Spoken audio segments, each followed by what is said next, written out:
what's the most significant change in marketing you've seen this year compared to pre-pandemic? My guess would be there's going to be a lot around digital capability and online, but is there perhaps anything else or anything specific anyone's seeing?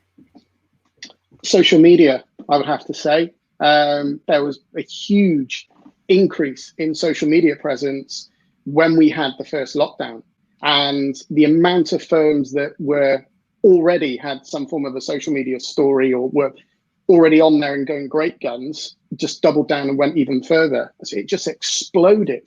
Everybody, we have to be on Twitter, Facebook, LinkedIn, the whole 9 yards, and they were throwing everything at it. And you could see the firms who were like, we've done this, we know, we'll just carry on doing what we need to do. Whereas the other ones were just like, if you need a divorce, come here. If you need conveyancing, come here. If you've got an employment tribunal, come here. All of that. And it was just throwing up the same stuff. We rank people on the basis of their performance in that, right? And everything Rich has said is backed up with the data. We went from 3 million weekly updates, users updating anything on LinkedIn, to 177 million people doing it on a weekly basis. A 65 increase.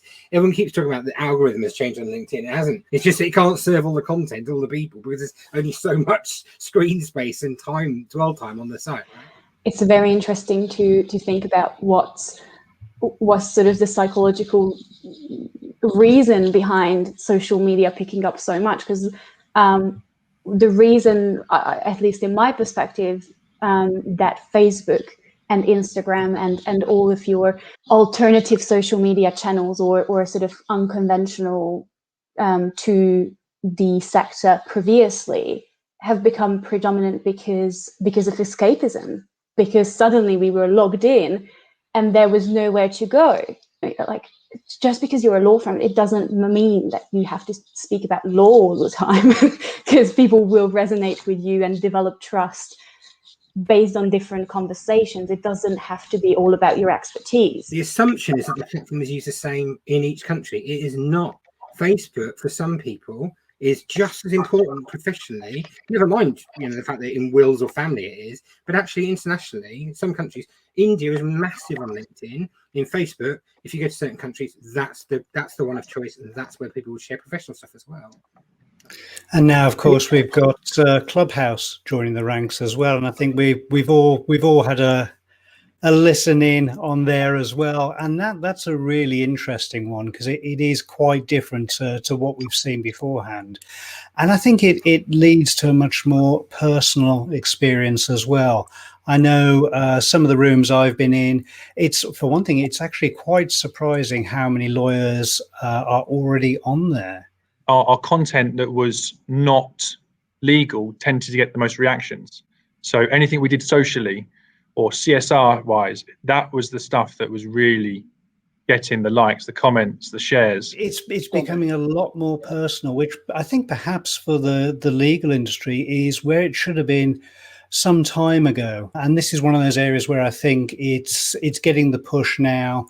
We're seeing a lot more personal posts coming out, people less afraid to say what they think, what's on their mind, and realizing it's a good way to engage the conversation going forward. Not everyone wants to hear about the ins and outs of various acts or how well the business is doing and all the rest. Sometimes it's just nice to get to know the people.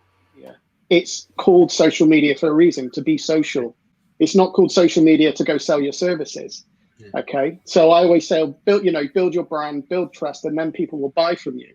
Anybody who thinks social media is there to sell a product or sell services straight away off the first hit, you're not going to succeed. So, because nobody buys from complete strangers, you only buy from people you trust and know.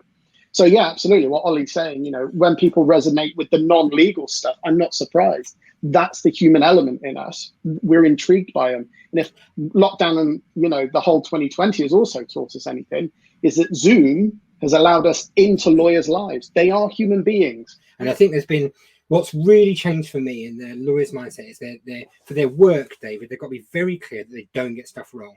Right, it's a litigation issue. They will be liable for the stuff that they do. But on the marketing front, the thing that's changed is that people realize they can adopt a marketing mindset And Rich would encourage them to do all these kind of crazy things as well. I'm sure, right? Go out and try some stuff and get it wrong and then delete it and then go again, right? Learn and go again. And what we've learned is those people who had a bit of fearlessness about it have now got a following, 100,000 people. Yeah, absolutely. You need to be able to back up what you're saying, particularly in regards to your specialist area.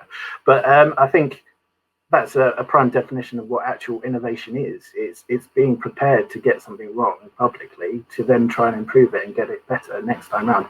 And that's the only way that you can really look to do marketing for law firms.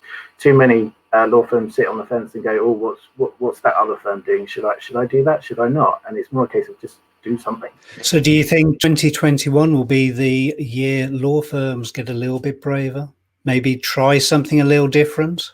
I think lawyers, that human side has been broken down. They're not scared now. They don't put that mask on in the morning and have the suit on and tie and the framed plaque on the wall. They're now, you can see, like Rich, you can see the Captain America's behind him. You can see their artwork. You can see their home decor. You can see Simon's unicorn in his background. Like, it's just things like that have broken that barrier down, that stereotype that lawyers had. And that is a big thing for 2021. But how do you differentiate in a market where you've got a newly fragmented kind of